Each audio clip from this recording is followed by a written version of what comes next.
Hi guys, good afternoon. Hope you all are doing fine and keeping yourself safe and healthy. It's been a long time that I have not connected with you all on YouTube, and this video was long pending. I'm so sorry for that. But if you remember, on Instagram I had shared one image one day that my daughter likes eating hide and seek biscuit, and I asked for a bite, and then I did not eat again. And how I used to eat a lot of sugary stuff, and I used to crave a lot of sugary stuff, and how that thing has drastically come down. And I asked for an opinion from you all whether you want a video on the same. So this particular video I am going to maybe briefly speak about why do we have massive sugar cravings, and why we cannot stop when we eat something which is sugar, or something which is very sweet, and you keep on craving for that.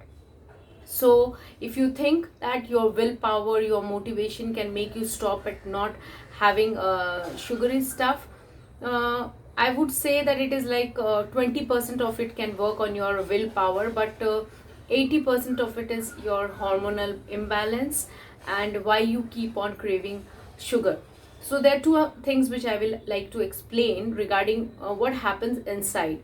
So you all by now must have heard a lot about gut, and how gut is a controller of everything that is happening inside our body and how we feel also. So regarding gut, I would like to say that just imagine your gut as an ecosystem which is inhabited by the good bacteria, the good bug, and the bad bug. So now you might ask why we need the bad bugs in the first place. So my friend had given a beautiful analogy regarding this, which I would like to share here.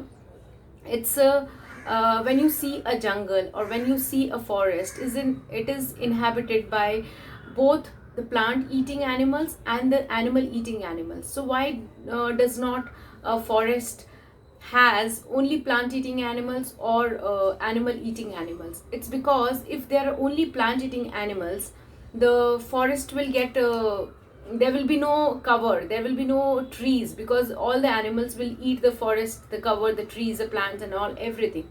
So to maintain a balance, you need the animals which eat the animals and animals which eat the plants, so that we can maintain an ecological balance for everything in life. That balance is a prerequisite, and we need that balance. So likewise, in our gut there are inhabitants which are good bugs, and there are inhabitants which are bad bugs, and we need both of them. Yes, we need more of the good bugs and we need less of the bad bugs. So these bugs, they don't do any favor to you by promoting health, or by or they don't do any harm to you by being bad bugs and causing you harm. So they are doing what they like doing, they are eating what they like eating. It is us who are feeding them a certain kind of food which makes them either thrive or which makes them feel hungry, like they are fighting for survival.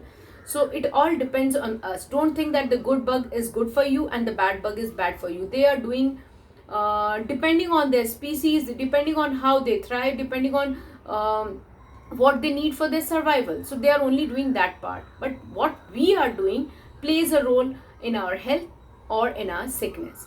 So now the good bugs feed on good stuff, more of good stuff, like the vegetables, the different color fruits, the whole grains, minimally processed stuff.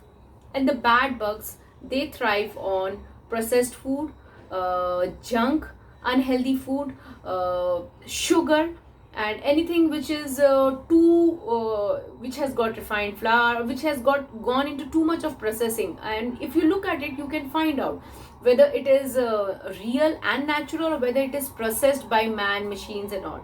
So the bad bugs and the good bugs thrive on these separately. So now, by virtue of our lifestyle, our habits, we keep on eating certain kind of food, and then if you eat more of the good stuff, you invariably over a period of time start craving more of the good stuff, or maybe eat which makes you feel satisfied, not craving more of the good stuff.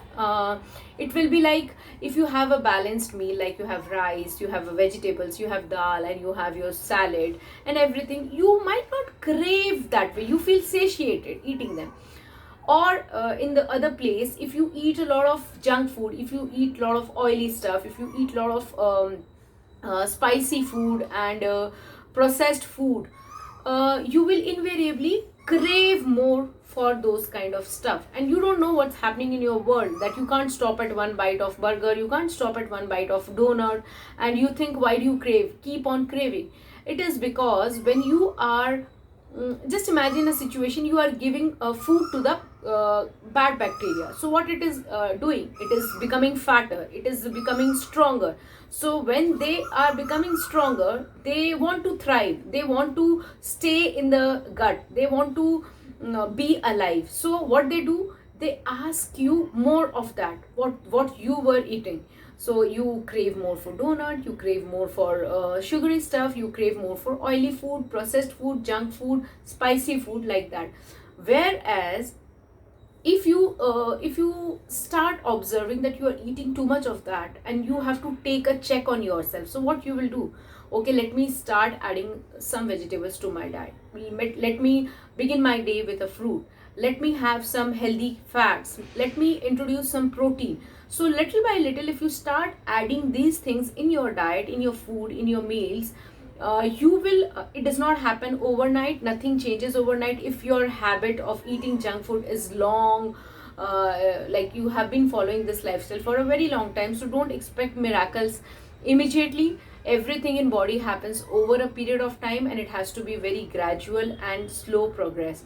So once you start consuming more of the good stuff, you will eventually see that your craving for something which is unhealthy, or something which is processed, is getting reduced over time. It will be slow, but your body is going to give you that feedback where you don't crave for that stuff the way you used to. And eventually there will come a time when you will start feeling a lot of balance in how you feel, that food does not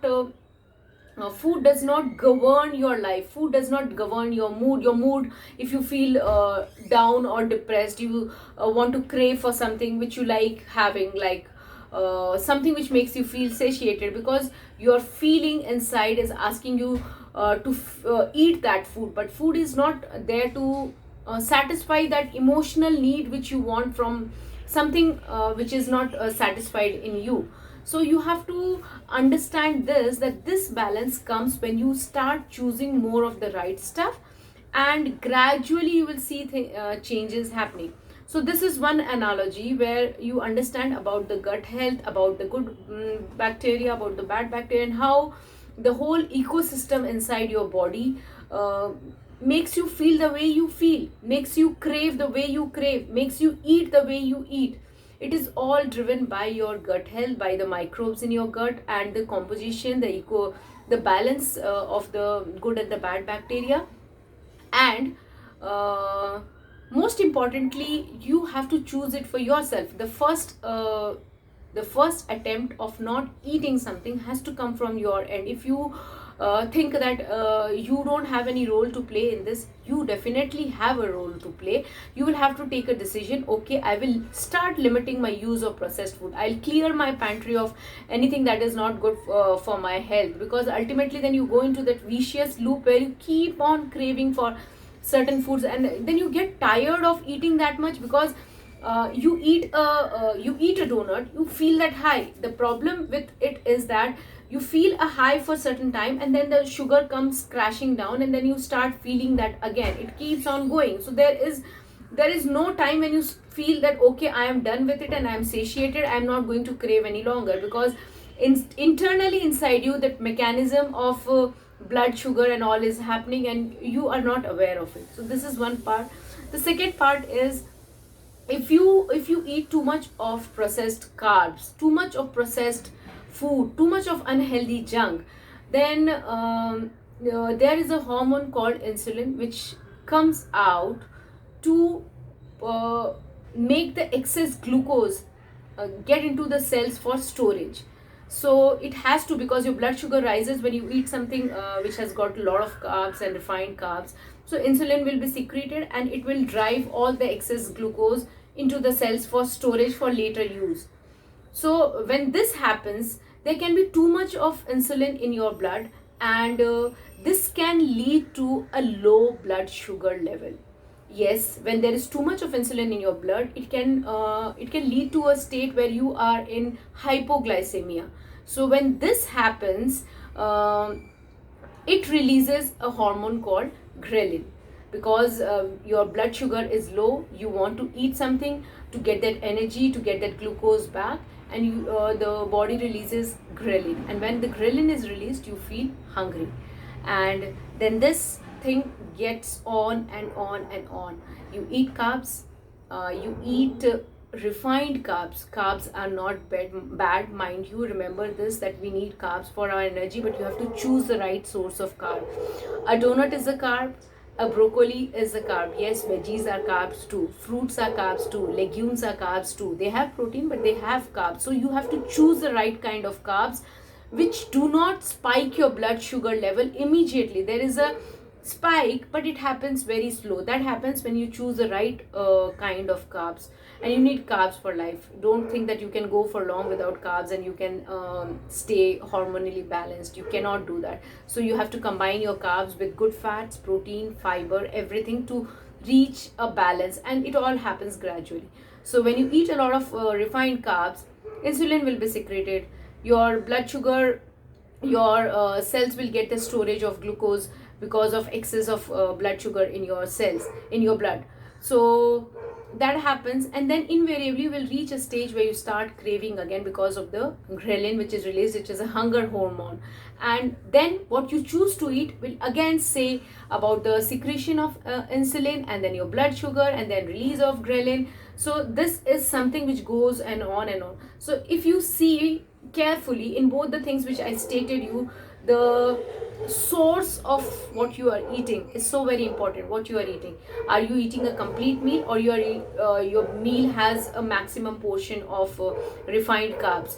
So when you feed your gut bacteria with the refined carbs, they start craving for more. Their balance in the gut of good and the bad becomes worse when you keep on having the refined carbs in your diet more and more. So when you start introducing small changes, like making sure that your plate is complete, it is balanced, and it has healthy fats, it has a good amount of protein, it has some fiber, and it has veggies, it has carbs, then everything together will not cause your blood sugar to spike the way it does when you're we generally Indians have a habit of eating a good portion of rice and a small portion of dal. Some people don't take veggies because they don't like chewing, because vegetables you have to chew them.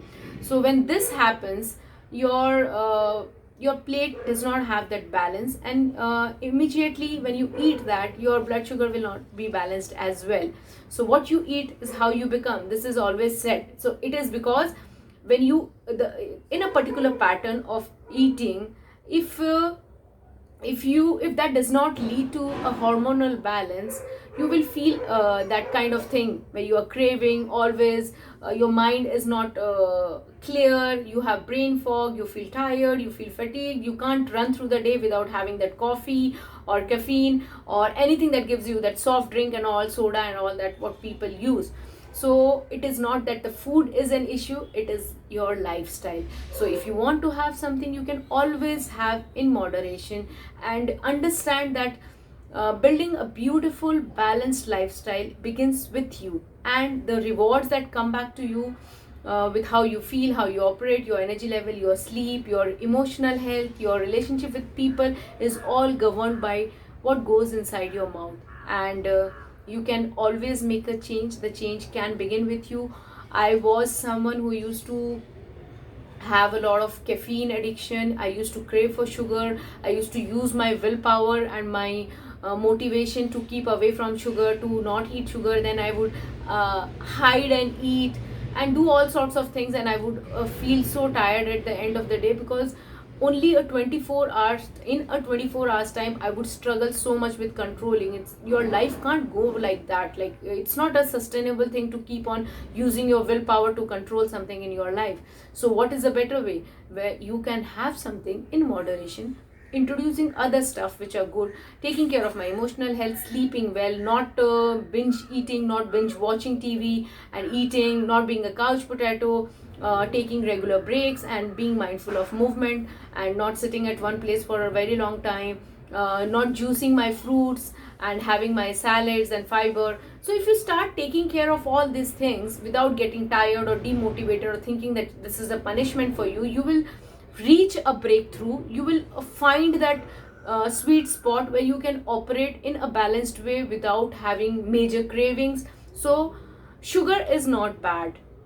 Our taste buds have all kind, it needs all variety of taste, salty, sweet, tangy, khatta, and what you call sour, and spicy. But like everything else, this has to be balanced. There has to be a moderation in what you are eating. If you eat a lot of sugary stuff, if you eat a lot of spicy stuff, if you eat a lot of salty, everything will be like, it will backfire. So I don't say that you should have too much of good things also. Strike a beautiful balance, and that balance is available to all of us. But we all have unique balance. We all have that unique state or a position or a place or a zone where you feel that, okay, I have arrived at a balance and now I can work. So in that way you will see that you are operating in balance in your health also, mentally, physically, emotionally, energy wise, and everything. But it begins with you, and it begins with your decision to take care of what you are eating and what goes inside your mouth.